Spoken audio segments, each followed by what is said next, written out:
todos los familiares de Pacho con los cuales coincidimos hoy en este peregrinaje para entregarles, como todos los años lo hemos hecho, por 25 años, esta ofrenda festal. Voy a leer unas palabras de Marcelo Torres, quien por razones de todos conocidas no puede estar presente en este acto. Y dice así: camarada Francisco Mosquera, hace ya un cuarto de siglo que nos dejaste. Las nieves del tiempo blanquean las testas veteranas de la vieja guardia del partido, en tanto que algunos de la generación de Cuadros en plena juventud o que apenas se asoman al inicio de su fecunda madurez, asumen algunos lugares en la primera línea de lucha.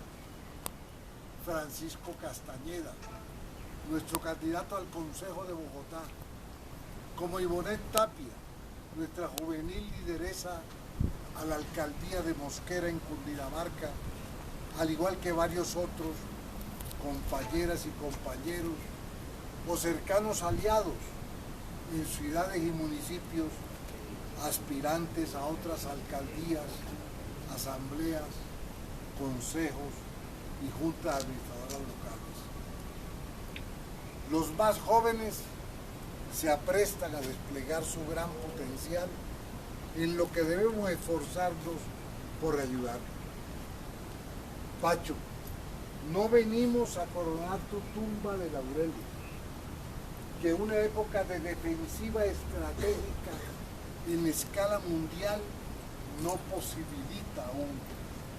Simplemente llegamos a reafirmar que seguimos orientándonos con tu guía, que persistimos en la línea que nos legaste, la que se enmarca en la concepción del mundo de los trabajadores. A decirte que algunas de tus tesis que formulaste sobre la experiencia viva de la lucha en el país iluminan con más intensidad que nunca el camino. No importa que algunos de quienes se decían tus discípulos hayan desertado al bando enemigo, ni que otros, los aduladores más estridentes, hubieran decidido ocultar tu nombre más de 3 veces antes de que cantara el gallo. Esas tesis mantienen una vigencia crucial en la Colombia de hoy. Algunas de ellas, negadas o ignoradas una y otra vez, han salido finalmente a flote y adquirieron una vigencia incontestable por la tosudez irresistible de los hechos. Otras, olvidadas por el desuso, pero vigentes en el desenvolvimiento objetivo de los acontecimientos, aguardan su hora, mientras cuajan las condiciones para que, como expresara el gigante de Treveris, se conviertan en fuerza material al prender en las masas. La primera a la que queremos referirnos, que sintetiza para Colombia la experiencia revolucionaria mundial, resulta cardinal en el momento que vive el país. Aquella de que la emancipación de la nación, comillas, no puede ser la obra exclusiva de un solo partido o de una sola clase. Se deduce de la premisa que preside la formulación de toda táctica y estrategia, la correlación de fuerzas. En efecto, habiendo quedado Estados Unidos como el único superpoder tras el derrumbe soviético y caracterizado el mundo de entonces como unipolar, era claro que se reforzaba el poderío de su dominación sobre los países como Colombia y que, por consiguiente, solo una coalición muy amplia y política y socialmente heterogénea, un frente multiclasista podía reunir las fuerzas suficientes para enfrentar esa dominación extranjera y a las capas dirigentes que hacían de sus agentes en el país. En las actuales condiciones nacionales e internacionales, al mantenimiento del viejo molde del neoliberalismo y al recrudecimiento de una corrupción rampante en la cumbre misma del Estado, se aúna ahora una tendencia creciente a la liquidación de la democracia y a la implantación del fascismo por medio de la prolongación de la violencia y la represión oficial, y de la supresión de todo asomo de democracia. Para lograrlo, dicha tendencia, jalonada por el segmento más extremista de la ultraderecha, el uribismo, tiene como propósito inmediato el desmantelamiento de los acuerdos de paz y en especial de la justicia transicional surgida de ellos. De estos dos males mencionados, el mayor es el peligro de la fascistización de Colombia y la batalla principal al orden del día, la defensa de la democracia. En este contexto, un frente por la paz, la democracia, el bienestar del pueblo y el rescate de la soberanía nacional debe y puede ensancharse extraordinariamente a escala nacional. Pero mientras el uribismo entendió en las pasadas elecciones presidenciales que tenía que aglutinar la extrema derecha y las fuerzas del establecimiento en su conjunto, y lo logró, no sucedió lo propio entre la izquierda, el centro y los sectores democráticos del mismo establecimiento. A pesar de los notables avances del movimiento democrático, manifiesto en los 8 millones obtenidos por la candidatura presidencial de Gustavo Petro y en los más de 11 de la consulta popular contra la corrupción, no fue posible la completa unificación de fuerzas cuya sumatoria habría podido arrojar la victoria democrática en las presidenciales del 2018.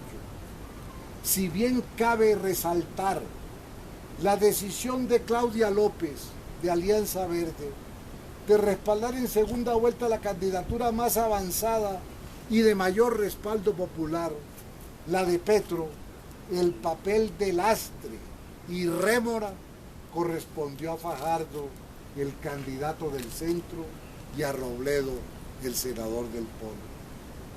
El antecedente citable, universal y ya clásico, lo constituye el trágico error de la Internacional Comunista al negarse a la alianza contra la socialdemocracia alemana que habría podido detener a Hitler en su carrera hacia el poder.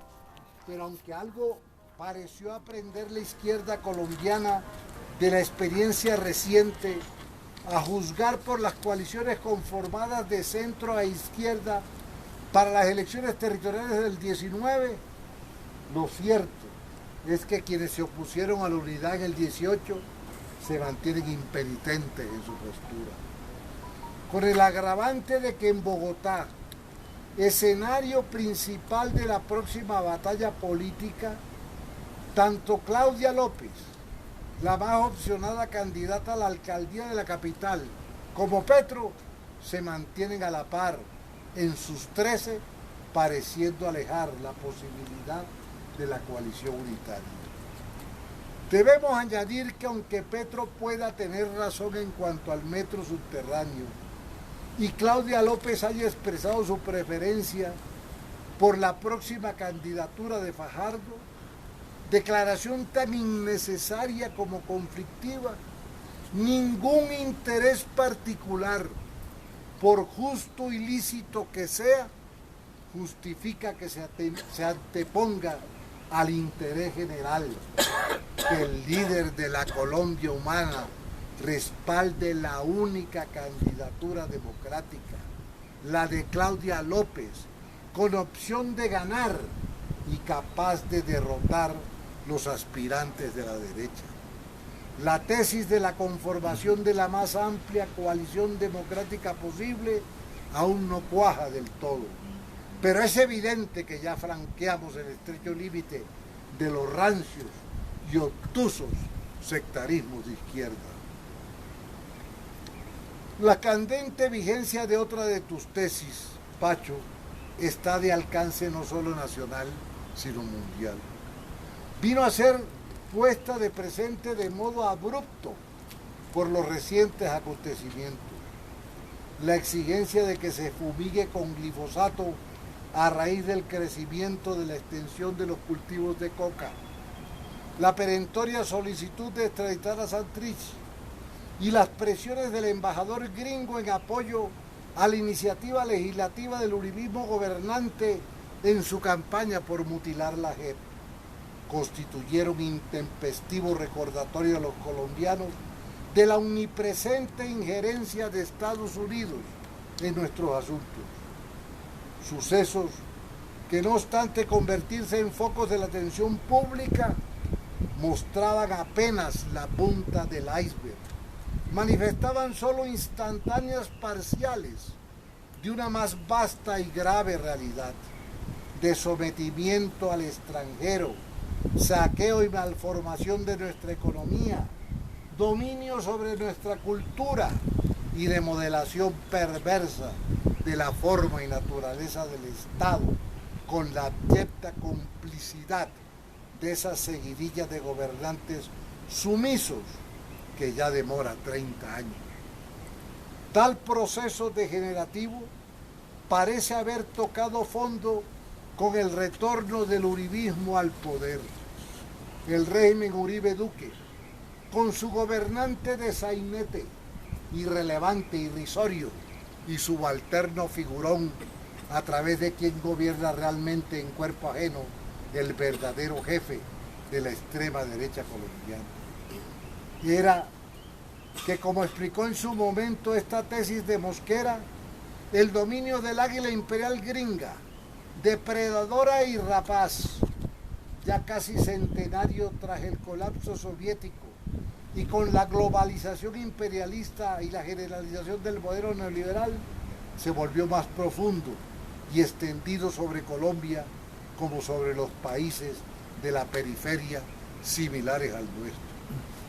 Sus efectos hasta hoy han sido el enorme volumen de las importaciones alimentarias y la ruina de nuestra producción agrícola, la ostensible pérdida de peso de la industria en el Producto Nacional, el desbalance del comercio exterior y la composición del mismo típica de un país atrasado, la desnacionalización y privatización de las principales empresas del Estado, el carácter de nación pobre y endeudada, el alto desempleo, subempleo y trabajo informal de la mitad de la mano de obra, los salarios de hambre de la población trabajadora, la pérdida de conquistas históricas del trabajo, la legislación laboral regresiva y la reducción de la sindicalización, como el alarmante deterioro y la crisis de la salud y de la educación pública.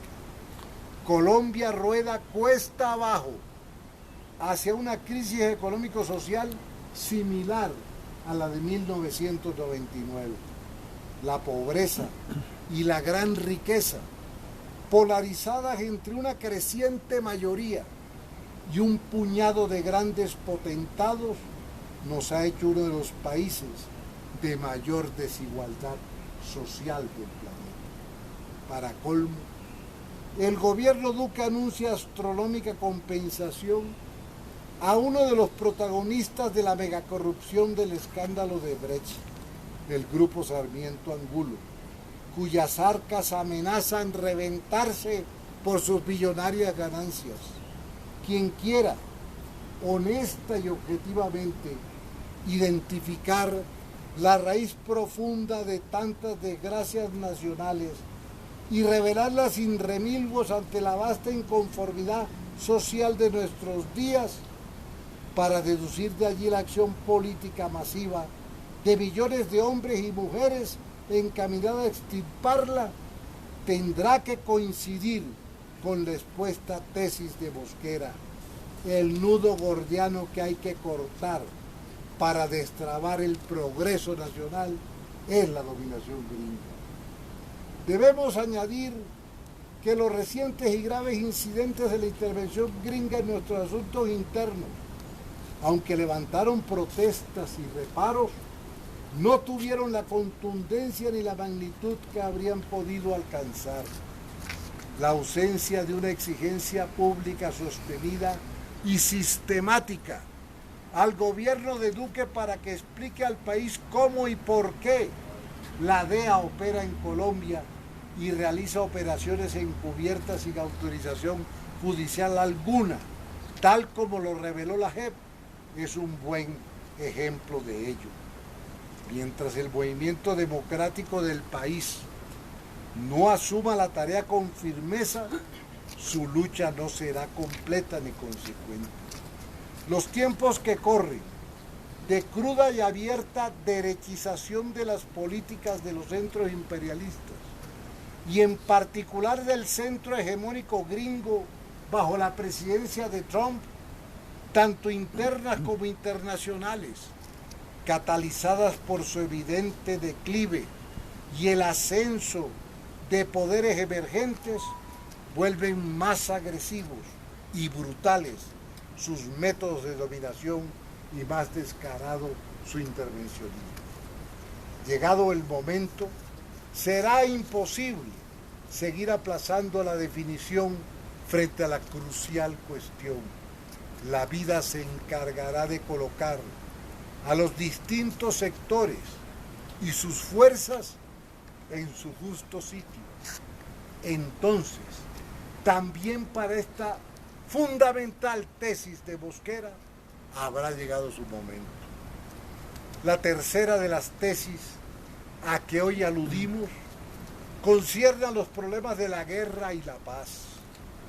La decisión de la agrupación de alzados en armas más antigua del país, mediante un acuerdo de paz con el establecimiento, de abandonar la lucha armada para librar la lucha política, fue saludada y recibió el apoyo de la Colombia democrática, en cuyas filas nos contamos. El acontecimiento bajo cuyas repercusiones se desenvuelve hoy toda la vida nacional corrobora de lleno una de las tesis centrales de Mosquera, la que, concluida la violencia liberal conservadora hasta hoy, el pueblo colombiano no ha tenido disposición ni estado de ánimo para respaldar la lucha insurreccional armada. Tesis con vigencia de décadas, pero comprobada al cabo de las mismas con contundencia sin par. Los acuerdos de La Habana ponen de presente de modo incontestable una necesidad largamente negada, la de que el movimiento democrático, en las actuales condiciones de Colombia, para desarrollarse y fortalecerse, ha de librar la lucha política. Formulación que ha adquirido categoría de verdad sabida, de evidencia y de lo obvio. Por supuesto, para tal confirmación ha sido necesario que ríos de sangre y descalabros sin fin corrieran bajo el puente de la historia, sin que la tardanza para que aflorara su sentido menguara su validez pretérita y actual, y sin que los protagonistas de las fallidas gestas bélicas, en cada caso en que pactaban las paces con los gobiernos de turno, dejaran de pregonar, sin el menor asomo autocrítico, la validez de su lucha en armas hasta el instante mismo en que estampaban su rúbrica al pie del respectivo acuerdo de paz. ¿Acaso sean pocos quienes hoy recuerden o reconozcan que fue Francisco Mosquera, en el fragor de los años 60, el primero en formular esta fundamental verdad, reiterada y profundizada sin interrupción después, olvidada o descartada deliberadamente, pero siempre vigente? Pero día vendrá en que la lucha de nuestro pueblo sea escrita de nuevo, sin omisiones ni tergiversaciones. Entonces, el sol de la justicia histórica brillará sobre el mármol de tu tumba y elevará, Pacho, tu nombre al sitio que mereces con todas sus letras. ¡Viva Francisco Mosquera! ¡Viva! ¡Viva! ¡Viva! ¡Viva el Partido del Trabajo de Colombia! ¡Viva! ¡Viva! ¡Viva! ¡Viva Colombia! ¡Viva! ¡Viva! ¡Viva!